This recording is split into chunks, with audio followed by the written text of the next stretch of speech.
சில சமயங்கள்ல சில எண்ணங்கள் எனக்கு நடுராத்திரியில சில சமயம் தோன்றும். காலைல எழுந்திரிச்சா மறந்துரும் இல்லையா? அதனால என்ன பண்ணுவேன், டப்புன்னு எந்திரிச்சிருவேன். எந்திரிச்சு டைம் பார்ப்பேன் 3, 3:15 அந்த மாதிரி தான் இருக்கும். டக்கு டக்குன்னு என்னோட லாங் சைஸ் நோட் இருக்கு. அதுல போய் அது சம்மந்தப்பட்ட குறிப்பு எழுதுவேன். இது எனக்கு சில சமயம் இது வந்து ஸ்ட்ரேஞ்சா தெரியும். நம்ம பண்றது சரியா தப்பான்னு தெரியாது. 3 மணி 3:15 எந்திரிப்பேன். அப்புறம் தூக்கம் வராது. அப்புறம் ஏதாவது படிப்பேன். அப்புறம் திடீர்னு தூக்கம் வரும் தூங்குவேன். திருப்பி 6 மணிக்கு எந்திரிப்பேன். அப்புறம் 5:30க்கு வாக்கிங் போறது.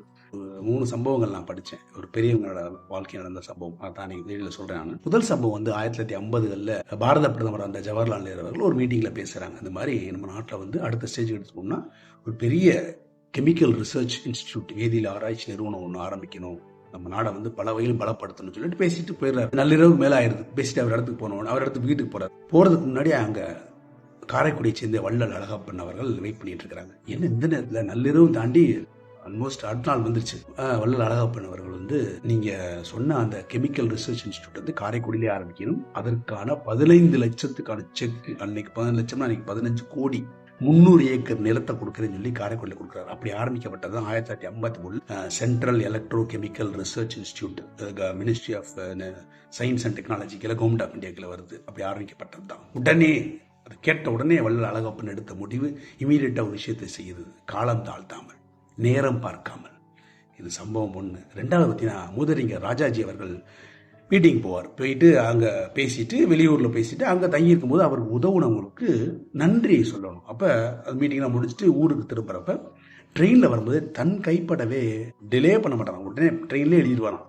எழுதி முடிச்சுட்டு அடுத்த நாள் காலைல ரயில்வே ஸ்டேஷனில் இறங்கும் போது ஸ்டேஷனில் இருக்கக்கூடிய தபால் பெட்டியிலே அந்த லெட்டரை போட்டுருவாராம். அவங்களுக்கு நன்றி சொன்ன லெட்டரை வித்தவுட் எனி டிலே, எந்த நேரம் பார்க்காமல் அவர் செய்த ஒரு விஷயம். இது ரெண்டாவது உதாரணம். மூணாவது சினிமாவிலேருந்து சொல்ல விரும்புகிறேன். NTR Telugu super star. தெலுங்குல வந்து அவரை திருப்பதி வெங்கடாஜலபதி ஹெஜ்ஜுக்கு வச்சிருந்த ஒரு பெரிய ஒரு இவர். அப்புறம் முதல்வராக இருந்தார், அரசியல் தலைவராக இருந்தார். அவர்கிட்ட வந்து ஏவிஎம் சரவணன் அவர்கள் படம் சம்மந்தமாக பேசணும். முதல் சாயம் நைட்டுக்கு மேலே கூப்பிட்றாரு. இது மாதிரி படத்துக்கு சம்மந்தமாக பேசணும், நேரில் வரணும். வந்துருங்க 4 மணிக்கு வந்துருங்க பேசிடுவோம் அப்படின்னு என்டிஆர் அவர்கள் சொல்றாரு. நாளைக்கு சாயங்காலம் 4 மணிக்கு உங்க ஆபீஸ்க்கு வருவா வீட்டுக்கு வருவான்னு கேட்கிறாரு. சாயங்காலம் 4 மணி யார் சொன்னது? காலையில் 4 மணிக்கு நேரம். ஏவிஎம் சார் தலையை சுத்திச்சு. அவர் பேசுறதே நைட் 9 மணிக்கு இன்னும் பேசுறாரு. அடுத்த நாள் காலை 4 மணிக்கு வீட்டுக்கே வாங்கிடுறாரா? யோசிக்கிறாரா ஏவிஎம் சரவணன்? என்ன மனுஷன் எப்படி இருக்காப்ல? 4 மணிக்கு 3 மணிக்கு எஞ்சிச்சு போறாரு ஏவிஎம் சரவணன். டிப் டாப் ரெடியாகி ஷூட்டிங் ரெடியா இருக்கிறார். ஸோ அதிகாலை நேரம் கடவுளின் பிரசாதம். பிரபஞ்சம் வந்து அலைகள், என்ன அலைகள், மனிதன்லாம் தூங்கிட்டு இருக்கும், செல்போன் எல்லாமே வந்து அலைகள் வந்து இருக்கவே இருக்காது. ஸோ டிஸ்டர்பன்ஸே இல்லாத ஒரு நேரம், காலை நேரம், அதிகாலை நேரம். காலம் தாழ்த்தாமல் எதையும் செய்வது உபயோகப்படுத்துங்க. வாழ்க்கையில் உங்களுக்கு வளர்ச்சி, நல்ல சிந்தனை விதைப்போம், நம்பிக்கை வளர்ப்போம். அன்புடன் நம்பினா.